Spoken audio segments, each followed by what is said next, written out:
준우야, 어서 저녁 먹어. 네, 어머니. 아니, 엄마, 내가 밥에 콩 빼달라고 했잖아. 너는 무슨 닭근혜가 편식을 하니? 너 이런 콩이 얼마나 특별한 줄 알아? 뭐가 특별한데? 콩이 마술도 할 수 있다고, 마술. 엥? 마술?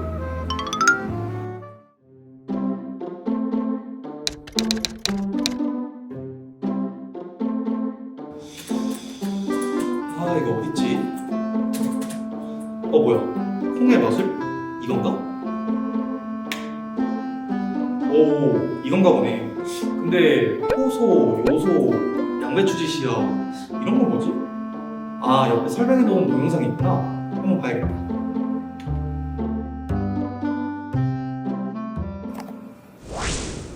안녕 친구들. 오늘은 효소, 요소, 양배추짓이야, 이 세 개에 대해서 알아볼 거야. 먼저 효소에 대해서 알아볼까? 효소에 대해서 설명을 해볼게. 효소란 생물학적 촉매라고 해. 쉽게 말해서 물질 대사 과정에서 일어나는 화학 반응의 속도에 영향을 주는 거지. 먼저 용어부터 말하자면, 기질은 효소와 반응하는 물질이야. 반응물이라고 생각하면 편하지. 활성 부위란 효소와 기질이 결합하는 부위야. 이제 설명을 해보면, 첫 단계로 기질과 효소의 활성 부위가 결합을 해. 그러면 두 번째 단계에서 유도적합이 일어나는데, 유도적합이란 기질이 결합했을 때 효소의 활성 부위가 기질의 모양과 비슷하게 바뀌는 걸 뜻해. 세 번째 단계에서는 효소에 의해 반응물이 생성되고, 네 번째 단계에서는 생성물이 완성되어 효소로부터 떨어져 나오게 돼. 이러한 촉매에는 반응 속도를 빠르게 하는 정촉매와 반응 속도를 느리게 하는 부촉매가 있어. 하지만 효소는 반응 속도를 빠르게만 하기 때문에 모두 정촉매라고 보면 돼. 그런데 이러한 효소가 어떻게 반응 속도에 영향을 줄까? 효소는 활성화 에너지에 영향을 줘서 반응 속도에 영향을 끼쳐. 활성화 에너지란 쉽게 말해 에너지 언덕이라고 보면 돼. 그래프의 왼쪽에 기질이, 오른쪽에 생성물이 되려면 중간에 에너지 언덕을 넘어야 돼. 저 에너지 언덕을 활성화 에너지라고 하지. 그래프에서 이 A가 효소가 없는 상태, 이 A'은 효소가 있을 때야. 우리 몸에는 부촉매 성격의 효소가 없기 때문에 이 A''은 무시해도 좋아. 이 A'은 활성화 에너지를 낮추어서 기질이 빠르게 생성물이 될 수 있게 하고 있어. 이렇듯 우리 몸에서 반응 속도에 영향을 주는 것이 효소야. 효소가 없으면 우리 몸의 물질 대사는 제대로 이루어지지 않겠지? 다들 잘 들고 왔지? 자, 다음은 요소에 대해서 알아볼 거야. 자, 그러면 설명 시작해볼게. 두 번째로는 요소에 대해서 설명을 해볼게. 왼쪽의 그림을 보면 알겠지만, 요소는 탄소, 산소, 질소, 수소로 이루어져 있는 물질이야. 요소는 우리 몸에서 단백질의 분해로 만들어지는 과잉질소를 배출하기 위해 생성되는 것이야. 주로 땀과 오줌으로 배출되게 돼.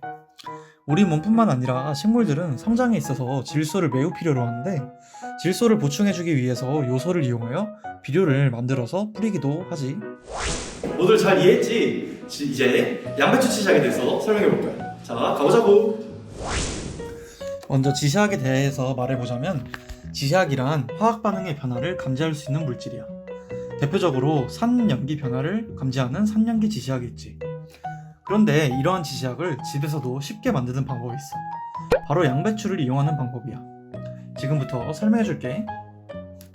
먼저 양배추를 자른 다음 자른 양배추에 물을 부어줘. 그 다음 양배추가 잠긴 물을 끓이다 보면 물이 보라색으로 바뀌게 될 거야. 그러면 채를 이용해서 양배추를 거르고 시약병 같은 곳에 물만 따로 보거나, 이 물이 바로 양배추 지시학이 되는 거야. 어때, 쉽지? 요즘은 이러한 양배추 지시학 분말이 있어서 분말에 물을 섞으면 바로 양배추 지시학이 되기도 해. 양배추 지시학을 물질에 넣었을 때 나타나는 색깔이야.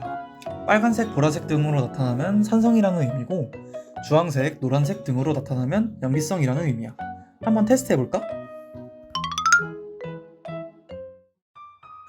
먼저 준비물을 얘기해볼게. 모두들 준비됐니? 나는 양배추 지시약 분말을 이용했어. 식초, 세제, 증류수, 사이다, 탄산수소 나트륨을 준비했어. 이렇게 보는 것처럼 앞에다 소분을 해놓은 상태야. 먼저 양배추 지시약을 만들어 볼게. 내가 하는 대로 잘 따라 해봐. 먼저 양배추 지시약 분말 뚜껑을 열어서 분말을 일정량 덜어주고, 다 넣었으면 그 다음 물을 넣어주도록 할게. 그 다음은 스포이드를 이용해서 밑에 섞이지 않은 양배추 분말을 섞어주면,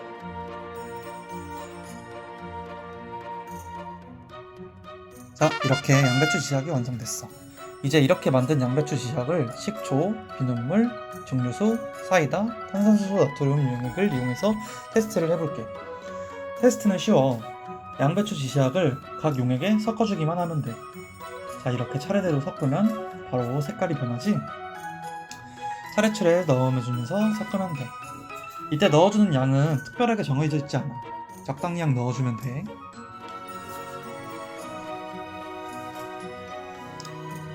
자, 이렇게 다 섞었으면 각 용액들이 어떻게 색깔이 변했는지 한번 보자. 색깔 변화를 까먹은 사람은 아까 내가 보여준 색깔 변화 그림을 다시 확인하도록. 식초는 이렇게 빨간색으로 변했으니까 산성이라는 것이겠지? 세제는 잘 안 보이지만 진한 보라색으로 변했어. 산성이지. 증류수는 중성이라 변하지 않았고, 사이다는 빨간색으로 역시 산성이야. 탄산수 나트륨 용액은 파란색으로 변했으니 염기성이라는 것을 잘 알 수 있지. 이렇듯 양배추 지시약은 산염기 지시약으로서 잘 작동할 수 있어. 이제 콩즙 실험을 해볼까?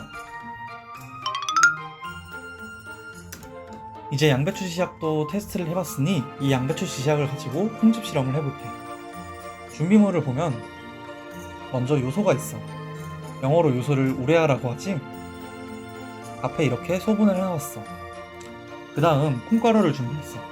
콩즙을 내기 어려우면 이렇게 콩가루를 사용해도 돼. 역시 소분을 해놨고, 다음은 증류수,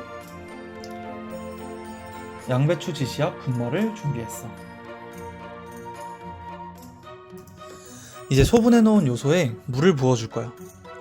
물의 용량은 요소가 물에 충분히 녹을 수 있을 만큼 부어주면 돼. 한쪽에 물을 붓고, 그 다음 다른 한쪽에도 물을 부으면 돼. 그 다음은 요소가 물에 충분히 녹을 수 있게 잘 저어주도록 하면 돼. 나는 찬물로 해서 생각보다는 안 섞였는데 따뜻한 물로 하면은 더 잘 섞일 거야. 자, 이렇게 요소를 다 섞었으면 양쪽의 요소 용액에 양배추 지시약을 부어줄게. 양배추 지시약의 용량은 너무 적게 넣지만 않으면 되니까 걱정 마. 자, 이제 양배추 지시약을 다 넣었으면 콩즙을 만들어 볼게. 이 소분해 놓은 생콩가루에 물을 적당량 부어주면 돼. 콩즙을 내려면 콩을 하루 동안 불려서 압축을 시키면 콩즙이 나오는데, 이렇게 해도 콩즙과 같은 효과를 낼 수 있어. 더 간편하지?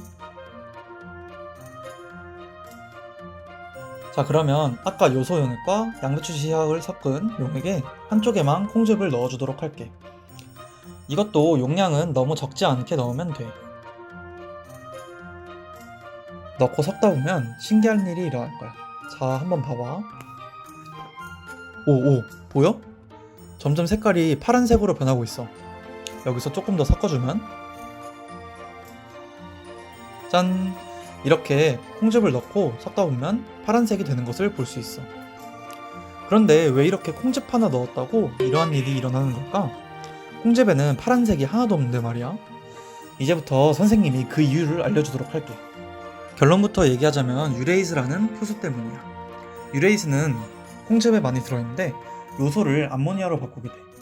그래서 요소에 콩즙을 부어주면 콩즙 안에 유레이스가 요소를 암모니아로 바꾸게 되는 거야. 그런데 이때 암모니아가 염기성이기 때문에 색깔이 변하는 거야. 다들 이해했지? 아, 이래서 콩의 마술이었구나. 엄마, 저 다 이해했어요. 그치? 엄청 신기하지? 그럼 앞으로 400콩 더 넣는다.